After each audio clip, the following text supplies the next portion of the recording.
بزرگوں، دوستوں، بھائیوں، اللہ کے پیارے نبی صلی اللہ علیہ وسلم نے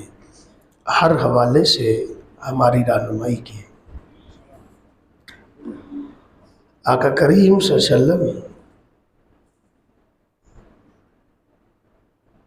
کے صحابی حضرت عبداللہ ابن عباس رضی اللہ تعالیٰ عنہ فرماتے ہیں کہ وہ جنازہ جس کے لیے نبی صلی اللہ علیہ وسلم کھڑے ہوئے وہ ایک یہودی کا جنازہ تھا۔ صحابہ بڑے پریشان ہوئے کہ جنازے کے لیے تو عزت اور احترام کی وجہ سے لوگ کھڑے ہوتے ہیں، تو یہودی کی کیا عزت، اس کے لیے نبی پاک کھڑے ہوئے۔ جب صحابہ نے حضور سے پوچھا، حضور یہ جنازہ تو یہودی کا تھا، اب کیوں کھڑے ہوئے؟ تو نبی پاک صلی اللہ علیہ وسلم نے فرمایا اس کی بدبو نے مجھے تکلیف دی تو میں کھڑا ہو گیا، اس کی بدبو نے مجھے تکلیف دی تو میں کھڑا ہو گیا۔ میت سے خوشبو بھی آتی ہے اور بدبو بھی آتی ہے،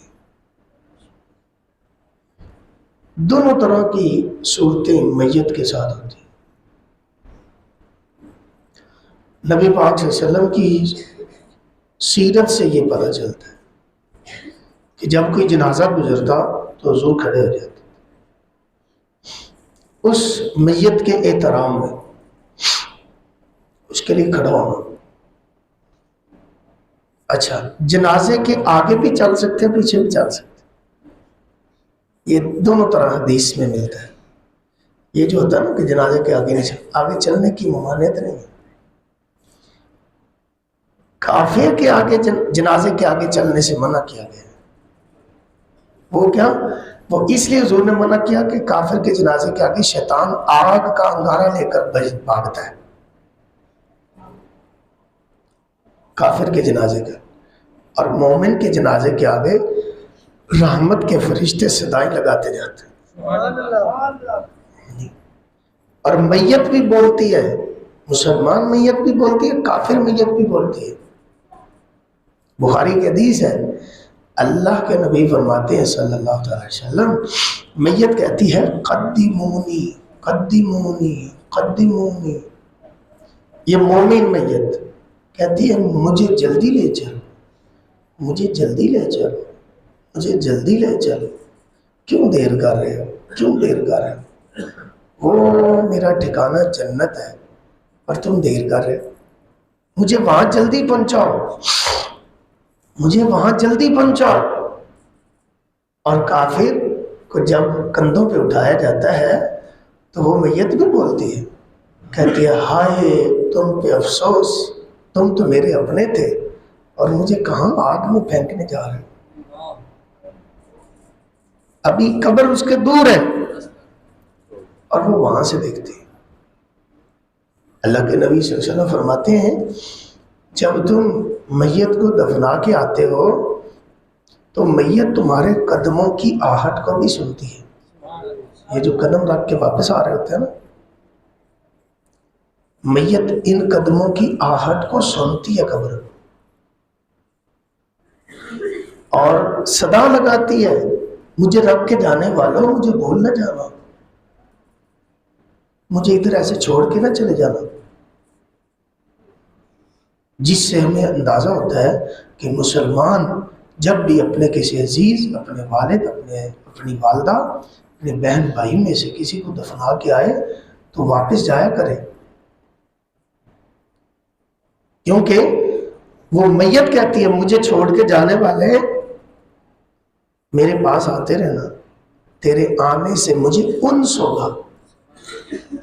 انسیت بڑھتی ہے، محبت بڑھتی ہے، اور جب بھی کوئی بندہ کسی کو دفنا کے آتا ہے تو اس کو بھول نہ جائے۔ مدینہ پاک میں پہلا جنازہ حضرت عثمان بن مسعود کا ہوا تھا، یہ پہلے صحابی ہیں جو مدینہ میں مسلمان ہجرت کر کے آئے تو ان کا وصال ہوا تھا پہلے سے۔ ان کا جنازہ باہر نکالا گیا اور انہیں دفن کر دیا گیا۔ نبی صلی اللہ علیہ وسلم نے ایک آدمی کو حکم دیا کہ وہ ایک پتھر اٹھا کر لائے۔ وہ اس پتھر کو نہ اٹھا سکا، ایک بندے کو بھیجا جاؤ وہ پتھر لے کر آؤ۔ وہ اتنا بڑا پتھر تھا وہ اٹھا نہ سکا۔ رسول اللہ صلی اللہ علیہ وسلم اٹھ کر اس پتھر کی طرف گئے، آپ نے اپنے بازو چڑھائے۔ صحابی کہتا ہے کہ گویا میں آپ صلی اللہ علیہ وسلم کے بازوؤں کی سفیدی دیکھ رہا ہوں، اتنے بازو چڑھایا ہوا، آستینیں اوپر کر لیں، جیسے ہوتا ہے نا کوئی بڑا بھاری کام کرنے کے لیے تیاری کی جاتی، تو صحابی کہتے ہیں حضور نے اتنے بازو چڑھائے کہ آپ کے بازوؤں کی سفیدی میں دیکھ رہا تھا۔ جب آپ صلی اللہ علیہ وسلم نے بازو چڑھائے تھے، پھر آپ نے اس پتھر کو اٹھایا اور اسے اس قبر کے سرانے رکھ دیا اور ساتھ فرمایا اس سے مجھے اپنے بھائی کی قبر کا پتہ چل جائے گا،